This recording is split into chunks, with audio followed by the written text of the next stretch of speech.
Ya. Hola iglesia, ¿cómo están?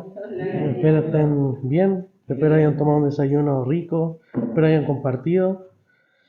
Eh, Esta es mi primera vez predicando, así que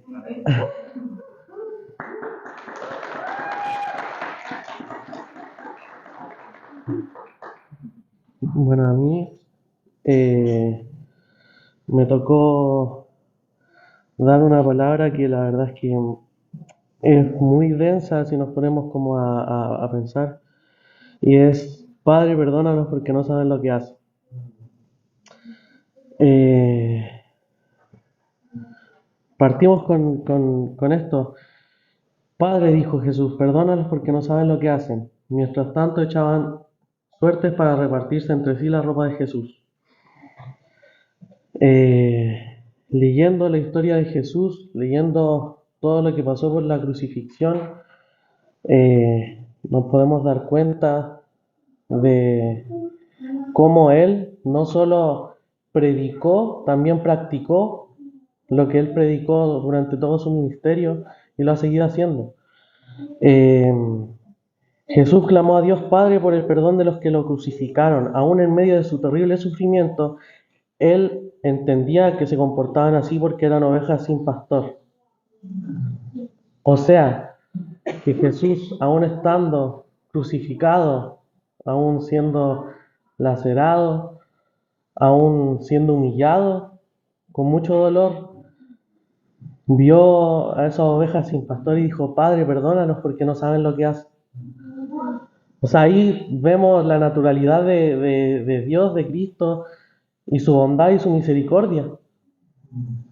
Eh, Jesús también mostró hasta el final de su vida terrenal que su enseñanza era mucho más que palabras huecas.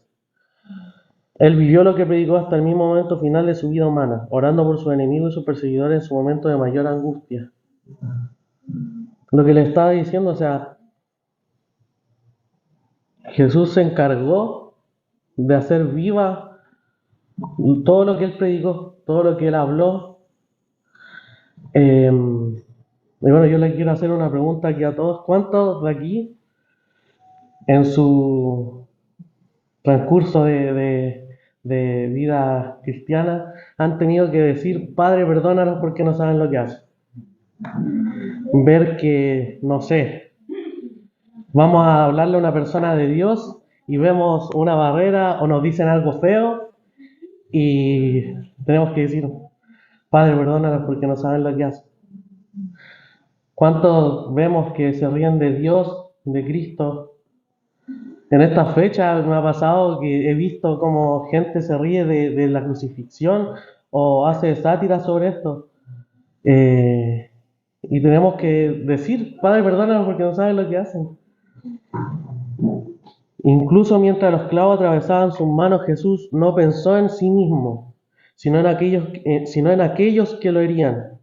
Él vio más allá de la violencia, del desprecio y del odio, y reconoció la verdadera necesidad en el corazón de ellos: el perdón.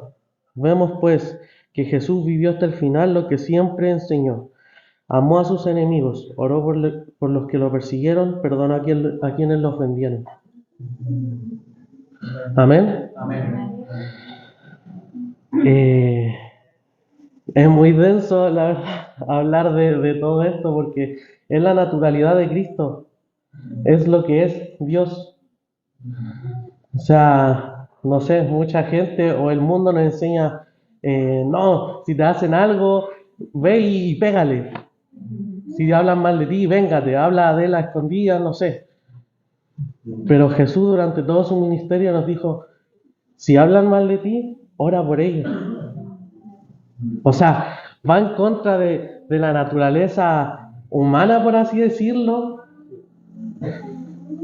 Y cuando nosotros hacemos estas cosas, nos acercamos más a lo que es Cristo. Su petición al Padre fue una declaración contundente de su misión. Él había venido a salvar a los pecadores y a ofrecer perdón aun cuando nadie lo pedía.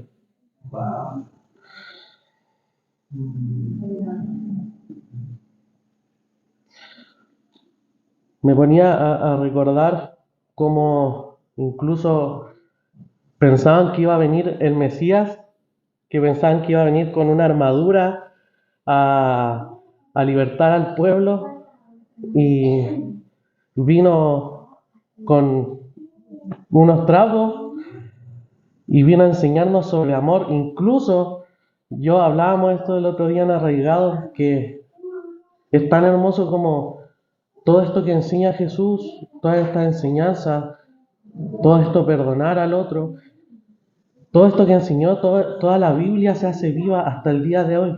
Hasta este momento se está haciendo viva. Amén.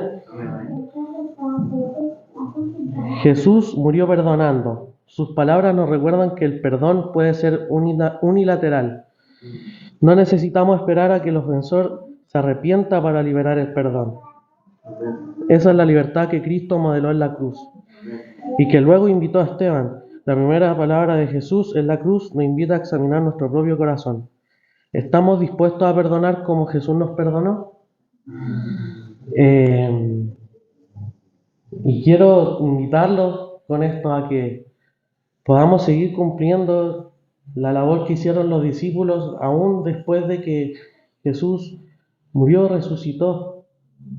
Esas enseñanzas que nos dejó incluso a nosotros hasta el día de hoy. Y que incluso puede ser mucho más complicado seguirla hasta el día de hoy. Entonces, nada, los quería dejar con eso. Y bueno, eso. Dios los bendiga. ¿Cómo están, hermanos? Mi nombre es Pablo. Creo que ya los conozco a todos. Y de verdad estoy muy contento de acercarme a esta parte del cuerpo de la iglesia. Un saludo mando también a Tati.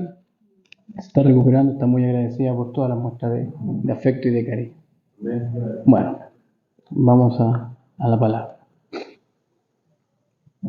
Hay un texto en Lucas que dice: de cierto te digo que hoy entrarás conmigo en el paraíso. ¿A quién dijo esto Jesús? ¿Se acuerdan? ¿A quién? Ya, a Gus. ¿A quién? ¿Se acuerdan? ¿A quién? A un bandido, querido. A un malhechor. A una persona que no era discípulo. Una persona que no tenía ninguna relación con Jesús. Y le dijo así: te aseguro que hoy estarás conmigo en el paraíso. De hecho, él está en el paraíso. Ya nos lleva ventaja ya. 2000 años disfrutando. Qué vergüenza, ¿no? 2000 años disfrutando en el paraíso. Y algunos dicen que esto es una excepción que Jesús hizo. Pero yo creo que no, yo creo que es una representación, una de las representaciones más importantes de la gracia de Dios. Impacta ver que alguien que no hizo ningún mérito hoy está disfrutando eternamente, queridos. Da para reflexionar. Te aseguro que hoy estás, y estás ahí, estás en el paraíso. Esto nos hizo reflexionar la semana con la Tati, porque ¿qué vio ese hombre en Jesús?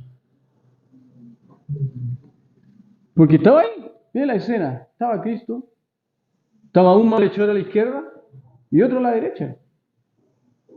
Entre comillas, estaban todos en la misma condición, todos estaban a punto de morir, a punto de ser ya sacrificados, ya nadie lo iba a salvar.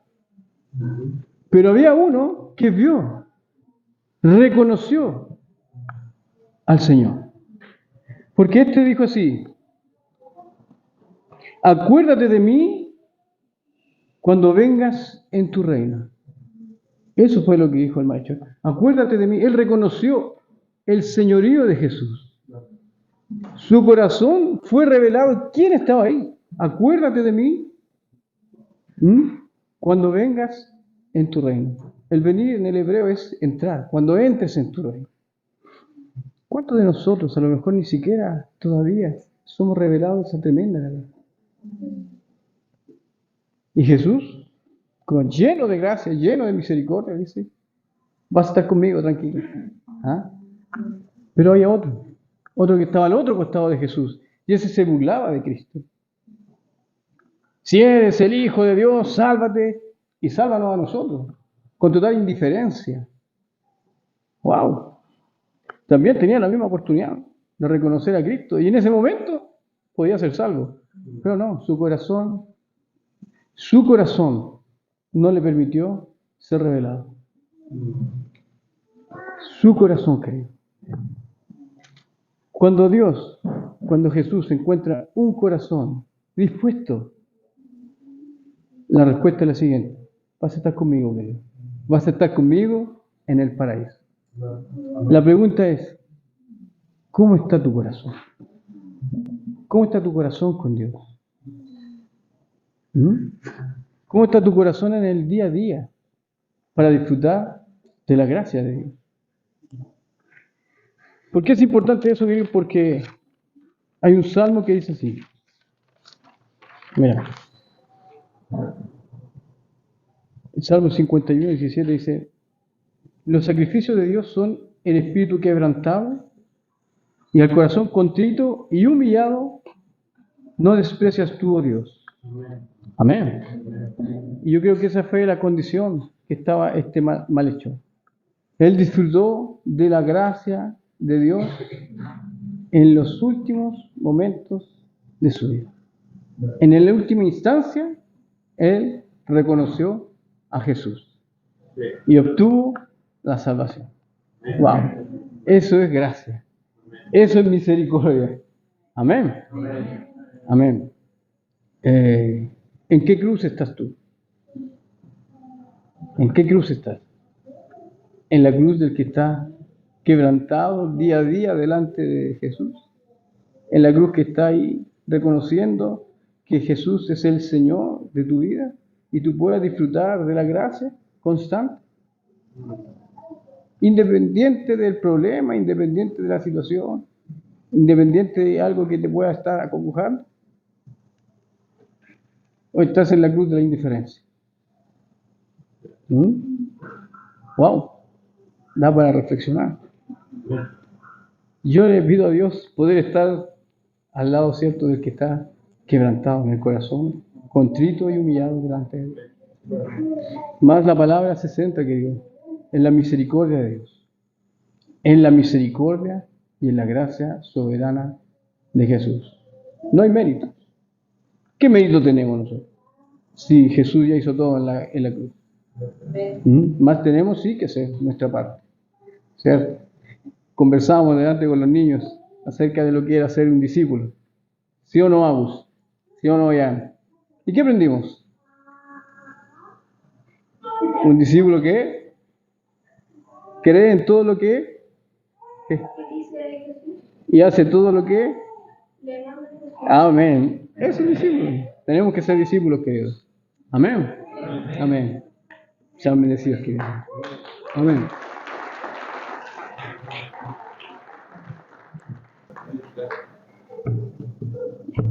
Buenos días, familia. Para los que no me conocen, yo creo que ya la mayoría me conoce ya. Mi nombre es Nicole.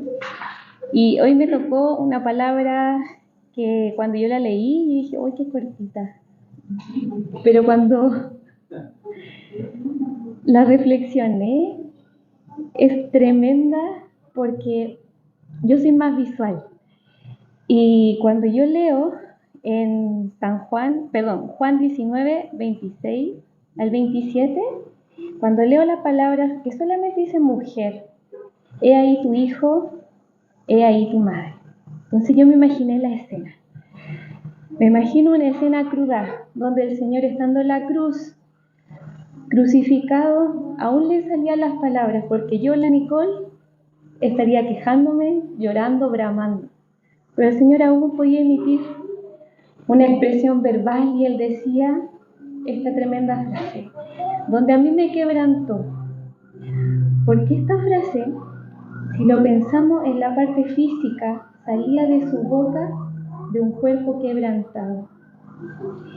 Que es, yo creo que ni la pasión de Cristo, cuando vemos esa película, que es la más cruda que nos impacta a nosotros, no podríamos imaginar cómo estaba su carne. Y aún así, en este sufrimiento y en esta agonía, el Señor pensaba en lo suyo. Le dio una orden a María, ¿cierto? Le dijo, acá está tu hijo. Y también le dio una orden a su discípula amada. Y yo me quise enfocar en 3 puntos importantes, en que el Señor acá habla de un amor, un cuidado y una unidad. Porque en este momento de sufrimiento, en este momento muestra que la compasión sobrepasaba todo entendimiento. Y le estaba dando incluso una responsabilidad a su discípulo amado. Y le estaba dando compromiso. Que al decir mujer, he aquí tu hijo, Jesús está confiando la responsabilidad de cuidar a su mamá, al discípulo amado. Y esto nos recuerda la importancia de asumir responsabilidades y compromisos con nuestros seres queridos. Y algo que jamás me había imaginado, que el Señor en esta frase estaba dando una familia espiritual. Había más allá de los lazos de sangre, Él estaba formando una familia espiritual, una madre con un hijo. Y Jesús está creando esta familia, y a nosotros como seguidores de Cristo nos da para pensar también que en el reino nosotros también tenemos estos lazos. De repente no tenemos lazos tan fuertes con nuestros lazos de sangre, pero el Señor nos da esta familia espiritual. Y cuando yo le preguntaba al Señor, no puedo llegar ni un poquito a ponerme en tu lugar, el Señor me llevó a mí a pensar que sí me ha llevado. Yo no quiero pensar solamente en las mujeres, pero el Señor me acordó del momento de los partos, el momento de parto, cesárea que hemos vivido algunas. Y el momento me llevó a recordar cuando estábamos en esa camilla, cuando nos quebrantamos, cuando el efecto de la anestesia nos hace saltar, o cuando la anestesia se nos va, cuando estamos en nuestra condición más vulnerable, donde hay hartas personas mirándonos, moviéndonos. Nosotros nos dejamos de preocupar del cuerpo, de que si me están suturando, de que si tengo abierto ciertas capas de mi cuerpo, y nosotros nos despojamos como mujeres de eso. Y empezamos a ver si el bebé lloró o no. Empezamos a escuchar qué hablar tuvo. Empezamos a ver si hay un silencio, y todo esto pasa en milésimas de segundo, donde hay miradas con el papá. Pero lo que yo les quiero transmitir es que nosotras como mujeres no estamos preocupadas de lo que me está pasando a mí, sino que estamos preocupadas en el que está llorando, en el bebé, el que si todo está sano. Y después delegamos solamente con miradas que el papá lo siga y que yo quede aquí en la camilla. Y yo creo que a lo mejor el Señor, ahí yo pude hacer un poquito de Jesús. Que el Señor me lleva día a día. Y yo quiero hilar con la palabra que dijo el hermano. Nicole, ¿en qué cruz estás? Hoy, esta semana a mí me impactó esta palabra, porque ha sido una semana súper difícil. Y el enemigo se ha levantado, porque mientras más busca el Señor se revela. Pero más potente se ha levantado el enemigo. Y yo lo invito a no desfallecer, porque a pesar que ha sido una semana tremendamente dura, el Señor me ha hablado, me ha revelado su palabra y me ha llevado, aquí está, como cuando yo la leí, esta frase que fue tan cortita, fue tan trascendente y tan importante para mí esta semana. Amén. ¿Está bien? Y ahora sí, ¿cómo están? ¿Bien? ¿Todo bien? Bueno, genial. Bueno, un poco tomarme unos segundos para honrar los que pasaron acá adelante. O sea, honrar un poquito las vidas y de los que van a pasar. Porque qué honor poder estar delante y poder hablar de Cristo, poder compartir de lo que el Señor confía a través del Evangelio, ¿verdad? Y a mí me tocó Mateo 27, 46, no sé si lo podemos proyectar. Bueno, lo voy a leer acá arriba. Y dice, a eso de las 3 de la tarde, Jesús clamó en voz fuerte, Elí, Elí, lema sabactaní, que significa, Dios mío, ¿por qué me has abandonado? Fuerte, ¿no? Yo cuando lo leí, lo primero que pensé fue en el pavor y en la agonía. Fue lo primero que se me vino a la cabeza. Y cuando yo recién llegué a la iglesia, Y leí esta palabra y me dije, entonces Jesús dudó del Padre. No puedo creer. Pero realmente no era que dudó del Padre, fue que Jesús citó las Escrituras. Jesús citó un salmo mesiánico, que es Salmo 22, ahí por si lo pueden dejar ahí, el versículo 1 solamente. Citó un salmo mesiánico y realmente no es una duda de Jesús ante el Padre, sino que es como citar, no sé, una canción triste, por decirlo así, o un clamor que representa esta expresión. Representa esta expresión de dolor en la mayor agonía pre-muerte, ¿verdad? Entonces, ¿qué podemos encontrar en Salmo 22 y además en Isaías 53? Ahí por si alguien está anotando y después lo quiere leer, lo invito a que pueda leer esto, pues en honor al tiempo no vamos a leer todo. Pero, ¿qué ocurre? Ocurre que en Salmo 22 y en Isaías 53, siendo esto Antiguo Testamento, Antiguo Pacto, se profetiza lo que va a ocurrir después. O sea, si lo leemos en completitud, ¿qué vemos? Vemos como, no sé, un detalle a detalle, línea tras línea, en lo que Jesús iba a vivir, en la agonía que Jesús lo que Jesús literalmente iba a venir lo que Jesús iba a sufrir camino a ser crucificado, en la crucifixión y además post-crucifixión. ¿Ok? Entonces, ¿qué ocurre? Que Jesús, habiendo probado esta amarga separación con el Padre, que realmente nosotros merecíamos, no sé si alguna vez lo pensaron, pero decir como, oye, pero yo tenía que estar ahí, yo tenía que estar ahí en Gólgota sufriendo este peso del pecado, pero realmente Él lo sufrió por mí. Él tomó mi lugar en algo que yo debía padecer. Y ahora quiero, pedirles así como, a ver si podemos hacer una pequeña actividad, así, muy chiquitita, un minutito. Los quiero invitar a que cierren sus ojos, todos cierren sus ojos, que ninguno sea espectador, somos todos protagonistas de la obra del Cordero, ¿amén? Y quiero que se imaginen esto, vamos a hacer una especie de analogía. Quiero que te sitúes, estás frente a un semáforo peatonal en rojo y miras a cada lado, miras izquierda a derecha, vienen autos, pero ves una brecha de tiempo y despacio y con eso es suficiente para que podáis cruzar sin esperar el rojo, ¿ok? Entonces, confiando en tu capacidad física, en que tú eres súper veloz y vas a alcanzar a llegar, pero sigue de todas maneras siendo riesgoso e imprudente, cruzas. Tomas la decisión, cruzas, estás cruzando. No miras si es que llegas antes que los autos, vas súper apurado. Y en lo que estás por llegar a la vereda, a lo que estás a 1 metro de llegar a la vereda, ves una micro a 3 metros tuyo a punto de impactarte. Y en lo que te va a impactar, hay una mano en tu espalda y te empujan. Cruzas la vereda, te miras completamente, estás sin rasguño, estás completamente ileso. Pero tú te das vuelta y esta persona que puso su mano en tu espalda falleció. Esta persona dio la vida por ti, se sacrificó de todas maneras por ti. O sea que esta persona tomó tu lugar. Quiero que te tomes ahí 30 segundos. Solo tómate 30 segundos y piensa en esto. Aquella persona que tomó tu lugar, puedas comprender el peso de que alguien dé su vida por ti.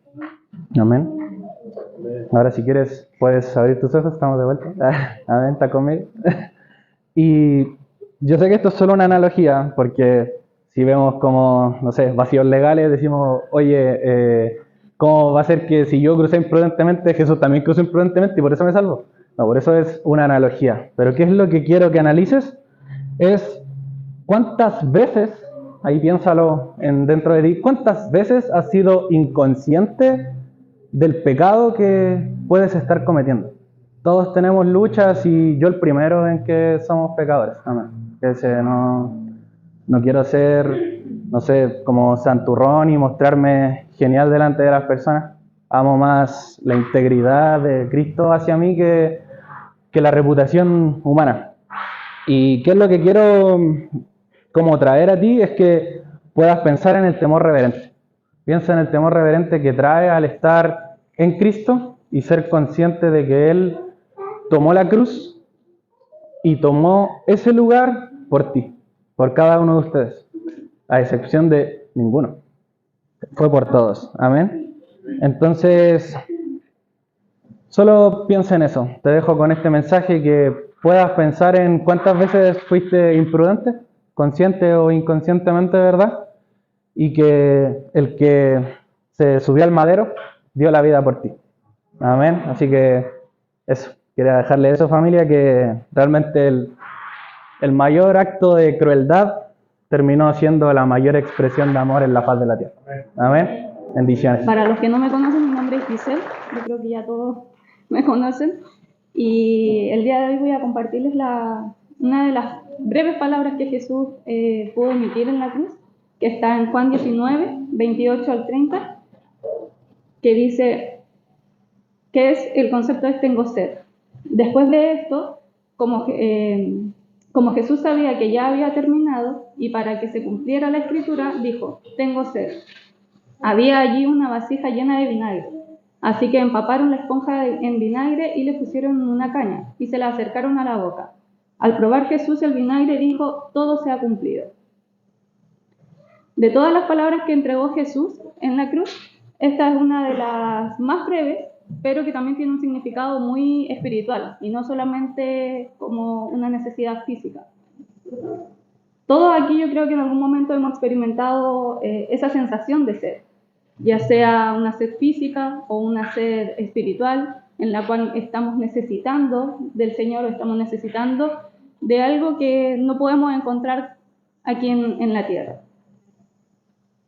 Cuando vi que me tocaba esta reflexión, fue inevitable sentirme muy reflejada en lo que el Señor había estado trayendo a mí este último tiempo. Yo creo que muchos acá que me han podido escuchar en el Ander saben de esa sed que el Señor comenzó como a ver en mí también, de que yo me puse a buscar, necesitaba saber mucho más, necesitaba experimentar mucho más de su palabra, buscar, y también a través de eso poder compartirle a otros, poder compartir en reuniones, poder compartir testimonio de lo que el Señor estaba haciendo.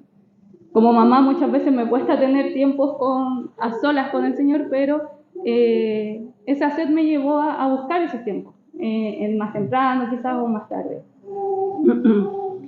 Pero con todo lo que el Señor también había traído a mí, lo que venía a mi mente cuando pude leer esta frase que dijo tengo sed, fue inevitable no pensar en otros versículos de la Biblia, como en Juan 7, 37, que dice, en el último y gran día de la fiesta, Jesús se puso de pie y alzó la voz diciendo, si alguno tiene sed, venga a mí y beba. O cuando le dijo a la mujer samaritana, yo te daré agua viva. En Juan 4, del 13 al 14 dice, cualquiera que bebiera de esta agua volverá a tener sed, mas el que bebiere del agua que yo le daré no tendrá sed jamás, sino que el agua que yo le daré será en él una fuente de agua que salte para vida eterna. Para mí era súper contradictorio a lo mejor poder pensar de que aquel que dijo todas estas palabras, ahora sea él quien esté sediento. Y pasa, familia, que con esta frase que Jesús, con esta palabra que Jesús dice, Él está cargando con todo el peso del mundo. No es algo solo de Él. Está cargando con toda la sequía de su pueblo, con nuestras faltas y con nuestra distancia hacia el Señor. Su sed no es solo de agua, sino que también es la expresión del sufrimiento total y una entrega completa que fue la que llevó a un amor llevado al extremo, que Él entregó por nosotros en la cruz.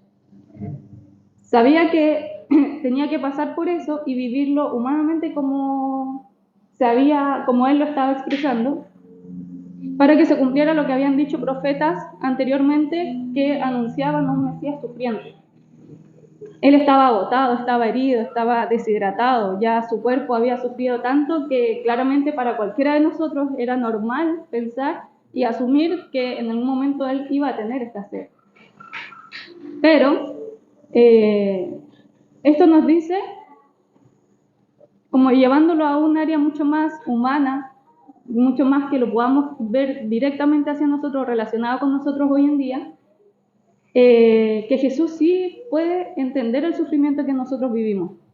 Amén. Quiero que se queden con eso y que Jesús de esta manera, con esta frase que Él dice en la cruz, nos dice a nosotros que Él entiende el sufrimiento que podemos experimentar nosotros acá en la tierra. Jesús tuvo sed en la cruz para que nosotros pudiéramos disfrutar de esa agua viva que Él nos entrega, con la que nunca volveremos a tener sed. Todo lo que Jesús experimentó en ese momento fue para que hoy en día todos nosotros podamos disfrutar de su plenitud. Como pudimos leer en un inicio, en el versículo, a Jesús mientras estuvo en la cruz y dice esta frase de tengo sed, lo que le ofrecen es vinagre, como bien dice. Que este no era un vinagre como el que hoy en día podemos tener en casa, sino que era agua mezclada con un vino agrio. ¿A quién aquí, cuando tiene sed, se le ocurre tomar algo agrio?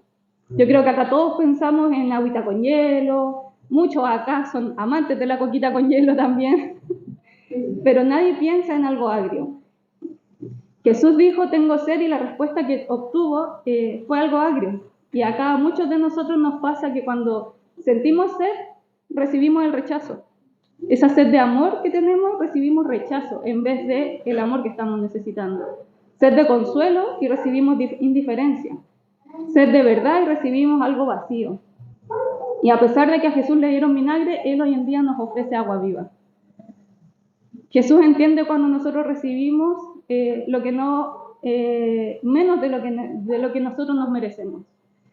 Él vivió el dolor de una respuesta que no merecía, y aún así eligió amarnos, perdonarnos y continuar hasta el final con su propósito. Donde el mundo nos ofrece una vida agria, Jesús nos ofrece una vida llena de gracia. Y es como que Jesús nos dijera hoy en día, tomaré tus vacíos para llenarte con mi vida. Con esa frase que Él dice, tengo sed. Y hoy podemos reflexionar de manera mucho más interna en lo siguiente. Háganse estas preguntas ustedes de manera interna, que dice, ¿de qué tengo sed hoy yo realmente? ¿Estoy buscando saciarme con cosas pasajeras o estoy yendo a la fuente correcta? Porque para todas esas preguntas, Jesús es lo único en lo que vamos a poder encontrar nuestra saciedad que buscamos. Y que yo los invito a que siempre estén yendo en la dirección correcta y saciándose de esta agua viva que el Señor nos entrega.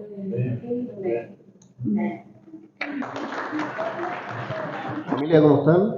Para los que no me conocen, me llamo Rodrigo, creo que ya nos conocemos. Me tocó una palabra, en sí la frase es muy cortita también, la frase es consumado es. Esto está en Juan 19:30. Al principio, cuando el pastor me comentó la idea de hablar sobre esta frase, me di cuenta que la había leído y nunca le había tomado como el peso de lo que de verdad significaba esta frase. Ayer estaba leyendo, estábamos con ella estudiando sobre esto y uno se llega a emocionar cuando empieza a entender lo que significa el sacrificio de Cristo en esa cruz. Tengo aquí, la verdad es que preparé algo, me pongo muy nervioso cuando estoy adelante, así que voy a intentar hacerlo lo mejor posible. Pero puse aquí en el texto, cuando Jesús hubo tomado el vinagre, como recién también lo comentaba Isa, dijo, consumado es, y habiendo inclinado la cabeza, entregó el espíritu. Entonces, entendiendo esto, hermanos, entendí que esta no era una frase cualquiera, sino que fue la última declaración que hizo Jesús antes de morir. La expresión consumado es, significa que todo fue cumplido en esa cruz. No, si nosotros entendemos realmente lo que significa eso, entendemos que fue una obra que se completó en esa cruz. O sea, Jesús, todo lo que hizo durante su camino, durante sus 33 años, fue con ese propósito, llegar a la cruz y pagar por nuestros pecados. Jesús no murió derrotado, sino que murió habiendo terminado la obra. Como decía el Gadiel, igual en estas fechas como que se da mucho que la gente como que se burla de esto y hacen memes y un montón de cosas relacionadas como con que Jesús está en la cruz. Pero aquellos que en algún momento llegamos a conocer a Jesús y llegamos a entender lo que significa el Evangelio, siento que hemos tomado el peso de lo que de verdad significa ese sacrificio con nosotros. Porque ese sacrificio que hace Jesús no es porque Él haya cometido un pecado, sino que es por producto de nuestro propio pecado, de nuestra concupiscencia, que cada día pecamos y pecamos, eso se ha ido acumulando. Incluso los pecados anteriores y los pecados que aún no cometemos ya fueron perdonados en esa cruz, ya fueron pagados en esa cruz. Jesús vino con una misión clara, que fue cumplir la voluntad del Padre. Él no vino solo a enseñar, sino a cumplir un plan eterno de salvación. Nada queda inconcluso en la obra de Cristo. Todo lo que Cristo hizo en su vida, todo se completó en ese momento y con esa frase que Él dice, consumado es. Dividí esta pequeña prédica en 3 puntos y traté de llevarla mucho a lo que significa mi vida personal. Y puse aquí un versículo que está en Colosenses 2:14 y le puse como título, en realidad le puse: la deuda del pecado fue pagada. Y dice: anulando el acta de los decretos que había contra nosotros, que nos era contraria, quitándola del medio y clavándola en la cruz. El pecado generó una deuda que nosotros no podíamos pagar, iglesia, pero en la cruz Jesús pagó completamente esa deuda. Por más que nosotros hubiéramos querido o queramos en este momento de alguna manera aliviar esos pecados o perdonar esos pecados, el único que tiene el poder para hacerlo es Jesús, y Él ya lo hizo. Entonces, iglesia, te invito a entender un poco lo que significa el sacrificio de Jesús en la cruz y la palabra que dice consumado es. Entendamos que Jesús en ese momento, como decían mis hermanos, estaba sufriendo, hermanos. Él estaba en esa cruz agonizando, hermanos, estaba en un momento de sufrimiento, de dolor, y Él, aún así, como decían mis hermanos, pensaba en nosotros, pensaba en sus hijos, incluso los que aún no habían nacido, los que están por nacer, hermanos. Él estaba pagando por todos esos pecados en ese momento, hermanos. Y de verdad que me emociona entender lo que significa para el Padre haber dado a su Hijo unigénito para que nosotros fuéramos perdonados. ¿Cuántos de acá, de los que son padres, darían a su hijo para que otro sea perdonado? O sea, quiero entender ese dolor, porque aún no soy padre, pero el dolor que pudo haber significado para Dios haber entregado a su Hijo en esa cruz por nosotros, por nuestros pecados. El pecado en sí, al ser perdonado en esa cruz, lo que genera es que nosotros tengamos una oportunidad, iglesia. Genera que nosotros podamos de alguna manera comenzar este camino en Cristo, siguiendo todo lo que la Escritura nos enseña para llegar al día en que podamos ser salvos, iglesia. Nosotros no tenemos que hacer nada, Jesús ya hizo todo. Nosotros lo que tenemos que hacer es seguir la Escritura, vivir en santidad, vivir en amor, perdonar, como decían nuestros hermanos anteriores. Si pudiéramos todos llevar eso a nuestra vida, sería tan hermoso, iglesia, pero muchas veces caemos en ese juego de que entra uno, digamos, como decían los hermanos, si alguien te hace algo malo, tú devuélvele lo mismo. Pero, iglesia, si entendiéramos, como decía Gabriel en su prédica, que todo esto se trató de amor, que todo esto se trató de sacrificio, si todos pudiéramos hacer eso por los demás, hermanos, de verdad que este mundo sería tan diferente, hermanos. La verdad, quise llevar esta prédica como un poco a lo que viví. Y en algún momento tuve un momento en mi vida muy de dolor, ¿cierto? Donde tuve mucho tiempo alejado de Cristo. Y hasta hace un año que llevo en esta iglesia, yo tuve un real encuentro con Cristo. Y fueron 7 años los que estuve yo apartado, estuve en el mundo, estuve en pecado. Y un día decidí, el Señor puso gente en mi camino que me trajo de vuelta acá, personas claves que en mi vida significan mucho para mí, pero entendí que cuando Cristo dijo consumado es, también lo dijo por mí. Hoy ha pasado un año desde que volví a Cristo y Dios ha restaurado mi vida. Estoy de pie y tengo una hermosa familia que de verdad todos los días le agradezco al Señor por tenerlos vivos. Yo estoy muy agradecido con el Señor. La salvación, hermanos, es completa. Puse aquí un texto de Hebreos 10:14 que dice: porque con una sola ofrenda hizo perfectos para siempre a los santificados, hermanos. La obra de Cristo no necesita añadirse con obras humanas. Jesús dejó una obra terminada, completa, nada medias, hermanos. Quiero ya ir terminando porque me queda poquito. Podría hablar mucho sobre esto, de verdad que me inspiro mucho a hablar sobre esto, es un tema muy hermoso para mí. Pero hay un texto en Romanos 5:8 que dice: más Dios muestra su amor para con nosotros, en que siendo aún pecadores, Cristo murió por nosotros, iglesia. Aún así, siendo pecadores nosotros, día a día pecamos, día a día. Y llegar a ese punto en el cual dejamos de pecar es tan difícil, es fácil decirlo, pero es tan difícil hacerlo, hermanos, que pecamos hasta en lo más mínimo. Incluso con la mirada muchas veces pecamos, iglesia. Y aún así, Jesús se entregó por nosotros. Yo de verdad en algún momento pensé que mi vida había terminado, pero entendí que en la cruz Dios ya había terminado la obra por mí. Entonces ahora, iglesia, le dejo esta pregunta para cerrar y les pregunto lo siguiente: ¿qué estamos haciendo con la obra que Cristo ya terminó para con nosotros? ¿La valoramos realmente? ¿Le tomamos el peso a lo que significa el sacrificio? Les dejo esa pregunta y termino. Dios les bendiga mucho. Buenas tardes, hermanos. Les saludo en el amor de Cristo a cada uno de ustedes, a los niños que están acá. Agradecido por esta oportunidad que nos dan los pastores. Agradezco por pertenecer a esta linda familia. Es poco el tiempo yo, pero feliz, contento. En esta oportunidad me toca hablar de la palabra que está en Lucas.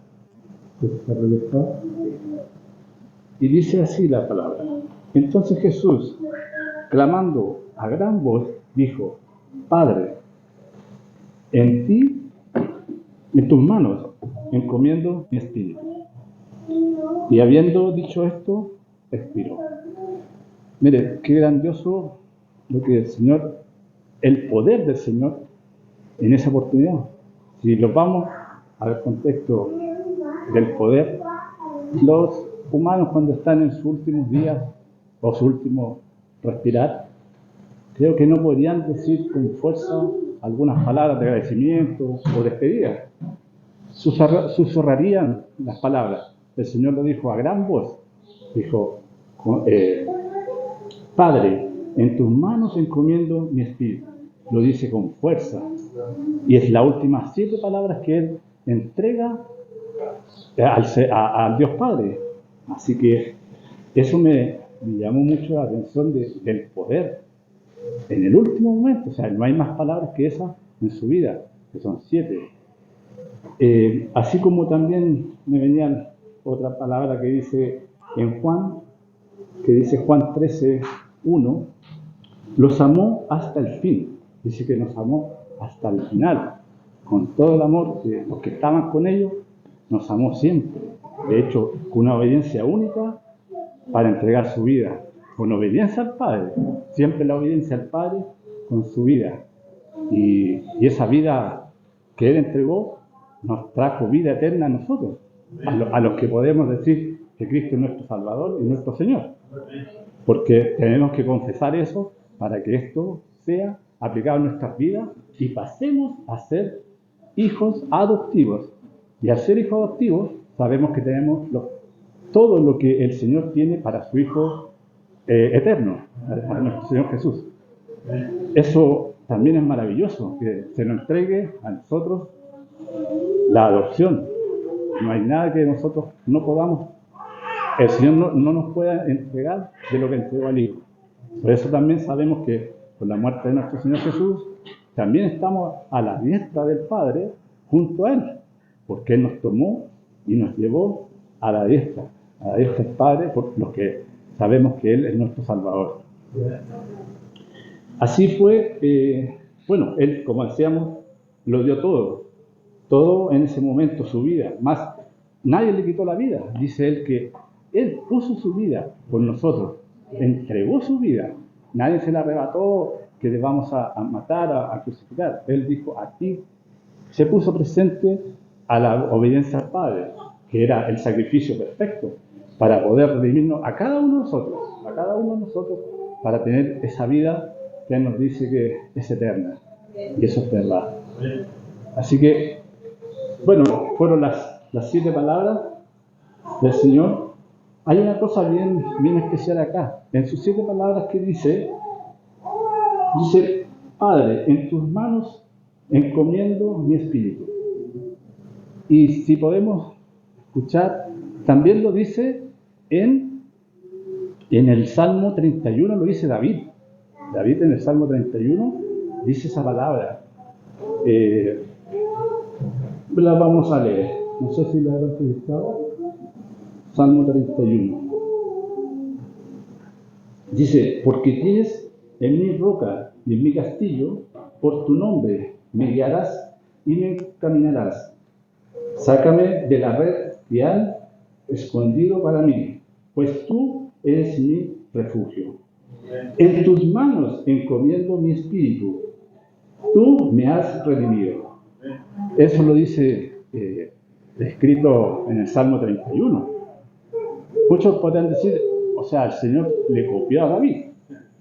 Y no, es que David fue inspirado en ese momento a través del Espíritu para entregar al Señor ese clamor de Padre, en tus manos encomiendo. Eso lo entrega David también en la misma situación que ocurre en un sufrimiento injusto, porque el Señor sabemos que fue injusta su condenación, fue injusto, él no tenía pecado. David también lo clama cuando estaba en complicaciones, en sus guerras, en sus luchas, y también injustamente lo toman y él se proyecta en ese clamor. Él dice, en tus manos encomiendo mi espíritu. Y si nos vamos un poquito más adelante, luego esto ocurre también, ocurre con Esteban. Con Esteban ocurre porque Esteban también lo apedrean injustamente. Lo tienen acusado de algo que no cometió, un sufrimiento injusto. Y también Esteban toma la decisión de entregar su vida, y déjenme acercarme a Esteban. Entonces Esteban dice así la palabra que está en Hechos 7:59. Dice, y apedrearon a Esteban mientras él invocaba y decía Señor Jesús, recibe mi espíritu. Y también esto aconteció en una vida de sufrimiento para Esteban. Entonces podemos deducir acá que todo está escrito y parte cumplida de lo que ocurrió.